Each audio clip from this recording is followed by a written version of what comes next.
সময় তখন সন্ধে 7টা। টিয়া বিছানায় মনমরা হয়ে বসেছিল। হঠাৎ ফোনটা বেজে উঠল। শোন টিয়া, আজ অমাবস্যা। এই রাতে অপকারী শক্তি আর অচেনা আত্মারা ঘোরাঘুরি করে। কেউ এলে ভুলেও আজ দরজা খুলবি না, সে যেই হোক। উফ মা, মানছি আমার ভাড়া বাড়িতে থাকাটা তোমার পছন্দ না, তাই বলে এইভাবে ভয় দেখাবে? তোকে রোজ তো বলি না এসব, যা বললাম মনে রাখবি। টিয়া ওর মায়ের সাথে আরও কিছুক্ষণ কথা বলে ফোনটা রেখে দেয়। তারপর ঠিক 9টা নাগাদ হঠাৎ দরজায় কে কড়া নাড়ল। কে? আমি, মৌলি।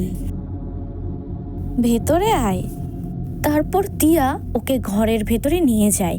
ওরা দুজন বেশ ভালোই গল্প করছিল, কিন্তু মাঝে মাঝে মৌলি অদ্ভুত আচরণ করছিল।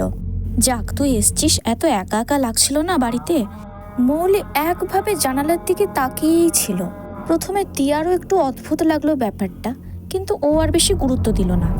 আচ্ছা শোন, আমরা স্কুলে কত মজা করতাম, তুই ভাবতে পারবি না। তুই ঠিক আছিস তো? আমি একটু বারান্দায় গেলাম। মৌলির হলোটা কি? কি করছে দাঁড়িয়ে দাঁড়িয়ে অতক্ষণ ধরে? তারপর মৌলির ঘর থেকে বেরিয়ে যাওয়ার 1 ঘন্টা পর টিয়ার আবার ফোন বেজে উঠল।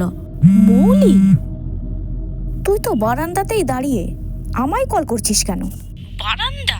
আমি তো নিজের বেডে শুয়ে আছি আরাম করে। এই কথাটা শোনার পর টিয়ার হাত পুরো কাঁপতে থাকে। ফোনটাও পড়ে যায় হাত থেকে। টিয়া তো প্রচন্ড ভয় পেয়ে যায়।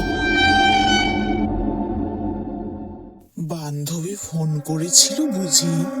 তুমি কে?